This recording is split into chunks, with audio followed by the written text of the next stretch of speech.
Hello to all my people, and if you're watching live, checking us out on YouTube, or listening on your favorite podcast provider, you are most definitely my people. Welcome to another episode of Botched and Share Shots. I am your host, a chef by trade and a mark by choice. I am the Will Gray, and joining me tonight, he is the juiciest man in pro wrestling. He is your Diamond State Pro Wrestling heavyweight champion. He's Pineapple Jack. Jack, how are you, brother? Thanks for coming on and chatting about some wrestling with me, man. Hey, thanks for having me, man. It's great to be here. I'm really excited to hanging out, talking a little bit before we got going. We were kind of getting the lay of the land. This is always one of my favorite conversations to have when I get to know somebody, especially in pro wrestling, because we touch base on a lot of things. One of them is going to be your origin story.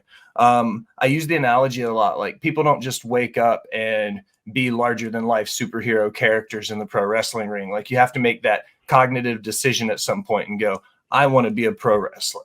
So let's start there. What was it like for you deciding on training and getting in and the process of becoming Pineapple Jack, the very beginning of it? So I'm almost coming up on 5 years in the business, and it kind of just happened out of nowhere. I really didn't have a lot going on for myself at the time, and we had this local promotion that popped up, and it's actually a good thing I found it because I was like never on Facebook at the time.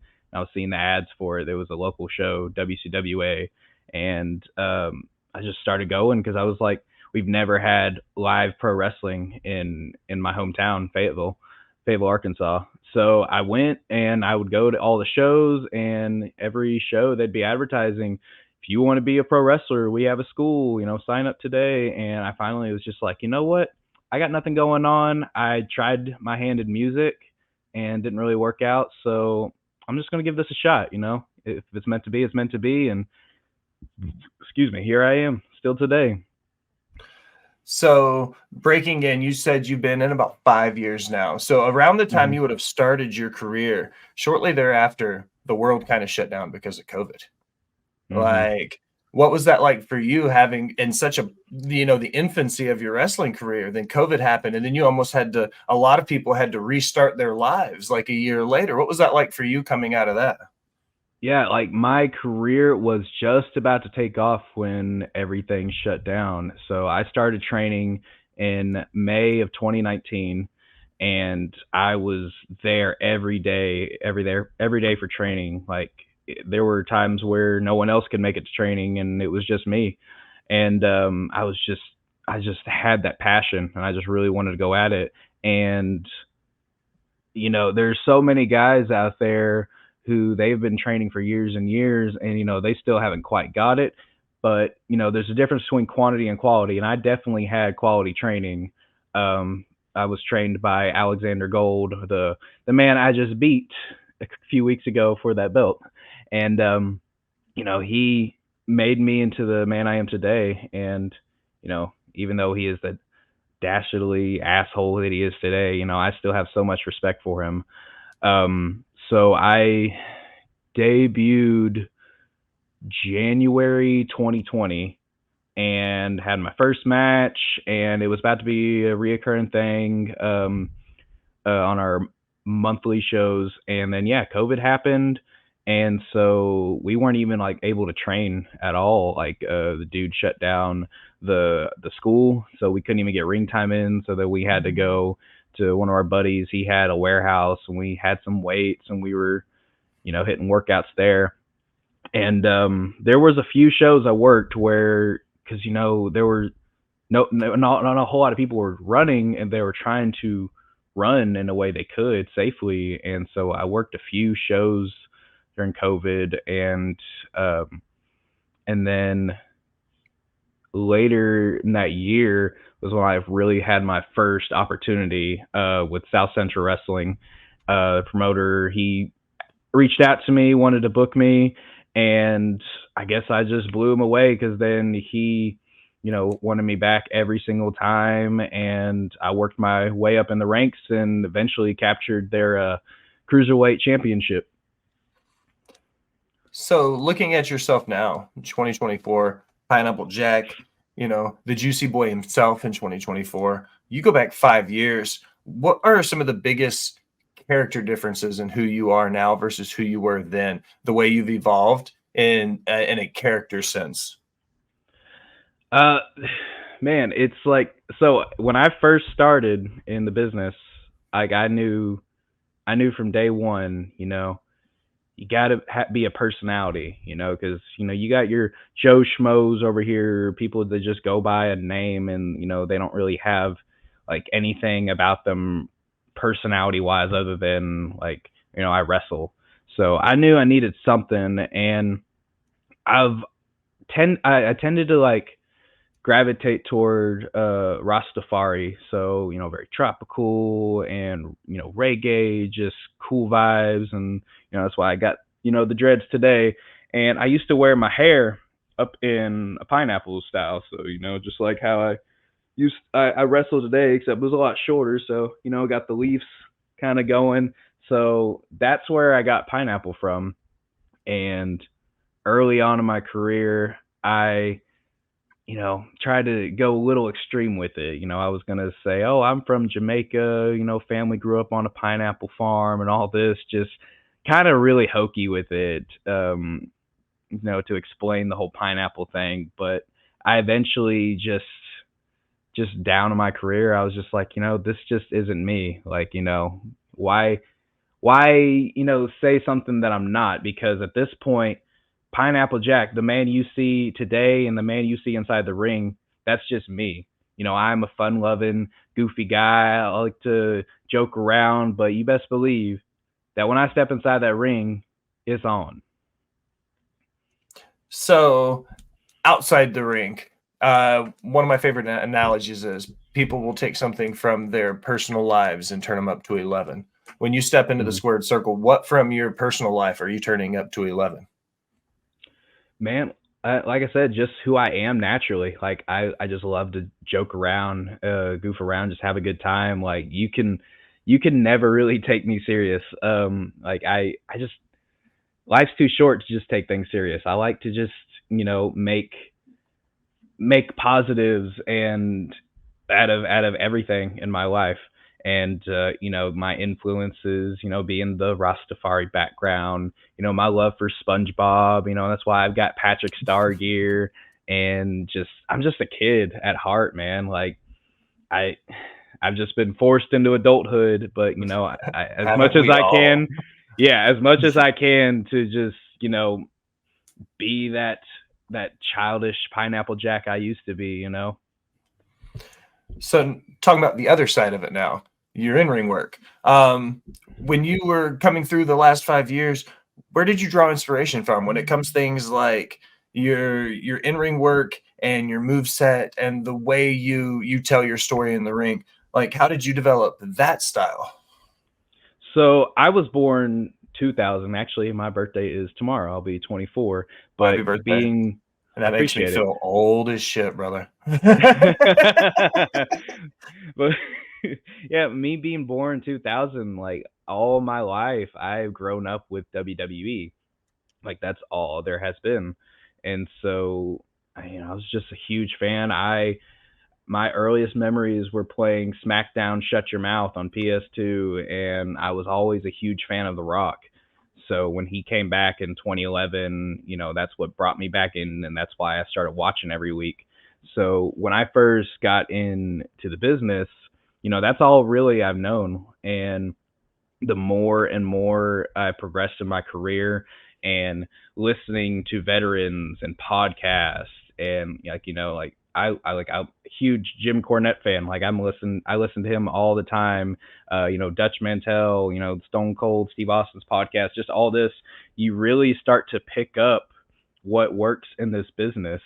And like I remember finally just like my taste in wrestling definitely changed. Like I definitely gravitate more towards the old school wrestling because man, there's just nothing like that like today. Just the crowds and seeing how into it everyone was, and these guys are just larger than life. And as great wrestling that we have today, it's just not like what it used to be then. So I gravitated towards the Ric Flair and Dusty Rhodes and handsome Jimmy Valiant, and I definitely take a lot of my in-ring style from those guys, and then promo wise, superstar Billy Graham and even some Muhammad Ali, like just cutting it up on the mic, rhyming, and I think that's also where my love for hip hop also plays into it. I'm a big hip hop head. Love me some hip hop. Oh yeah.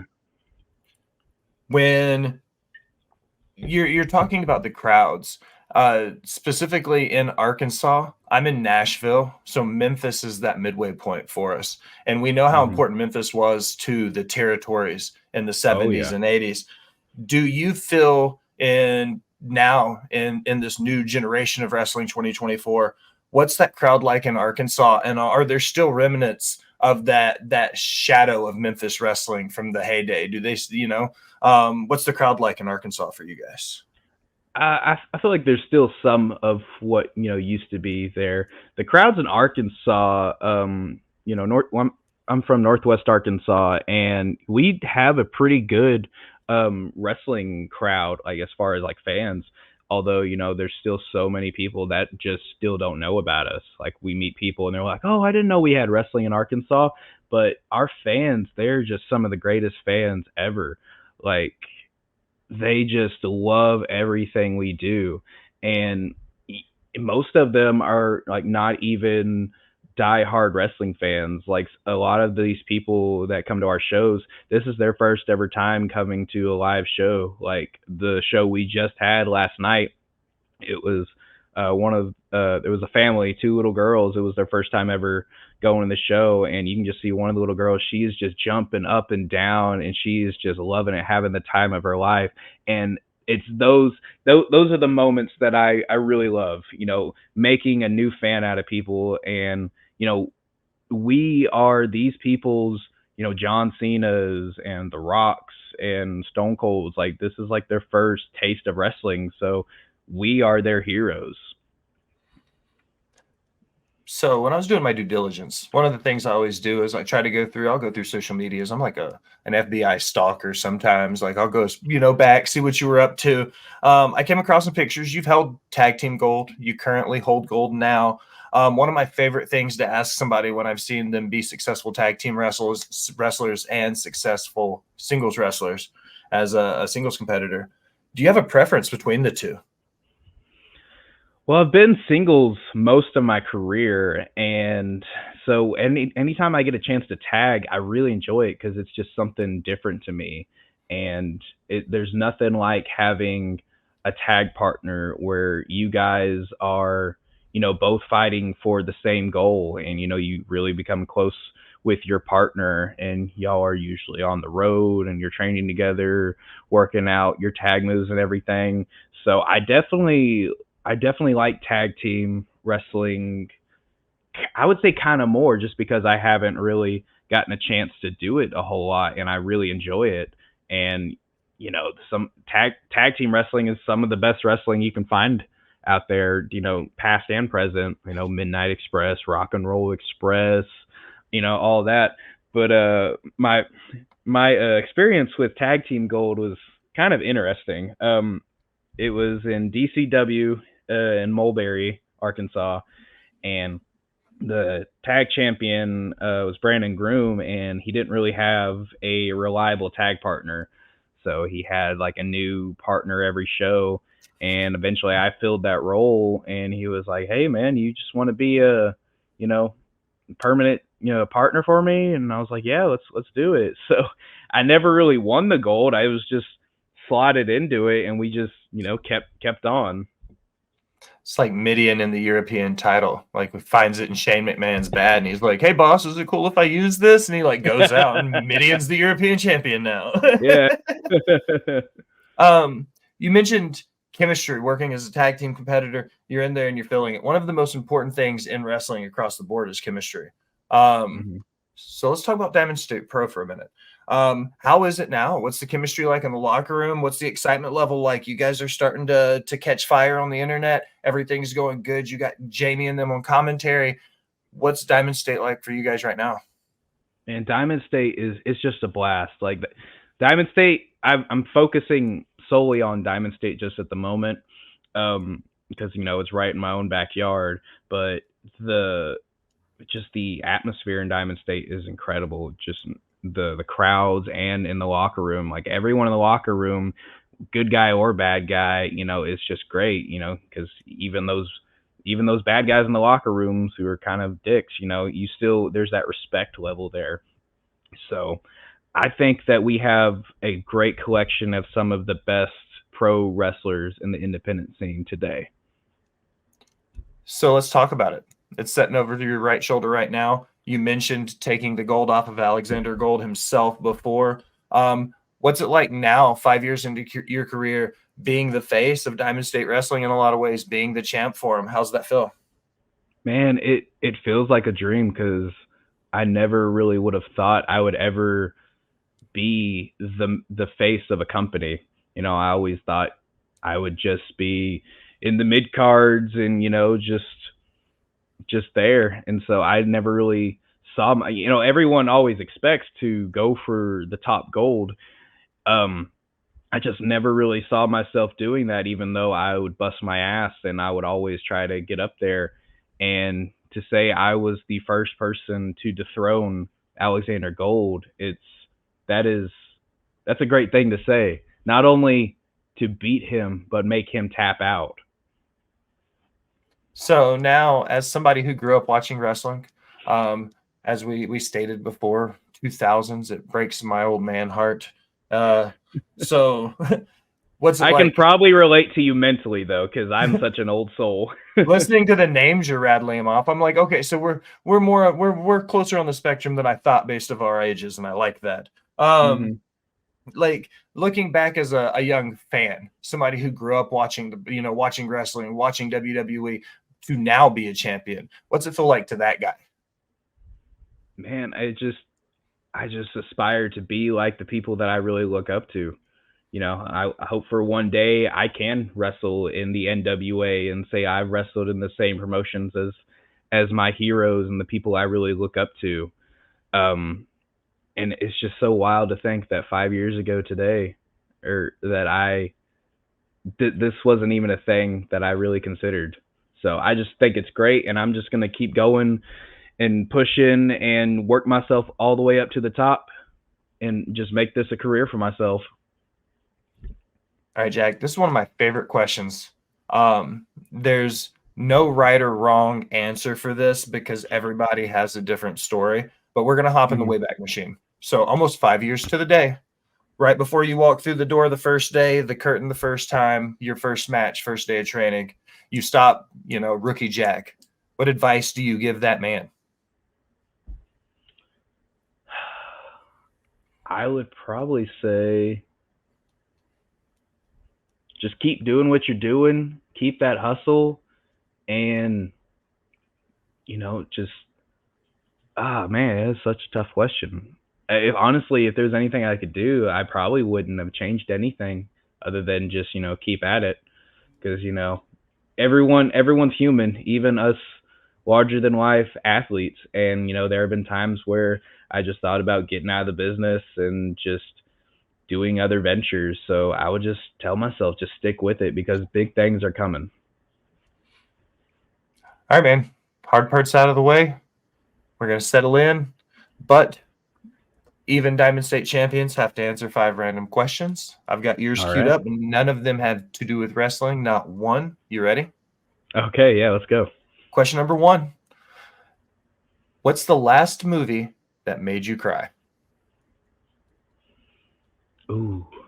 There's not a whole lot. I'd say probably most recent was um um oh, what's that movie with Keanu Reeves? Um The Matrix? No. no, not The Matrix. John Wick. Oh, John yeah. Wick. The first Oh, John Wick, the scene where the dog died, and it just breaks my heart because I've got such a soft spot for animals. So that part no. really really broke me. I think it would be a good way to get me to snap would be to fuck with my dog, for sure. Yeah. Or actually, if not that, maybe the Iron Claw. I think I was a little teary eyed in that because that was such an incredible movie. Both good answers. Question number 2. Can't answer professional wrestling. What's your next favorite sport? Probably boxing. I've been watching a lot of rough and rowdy boxing on YouTube. I'm loving it. It's just seeing non-professionals, people that just sign up. Some of these people are just bent out of shape, and you got dwarfs and girls boxing.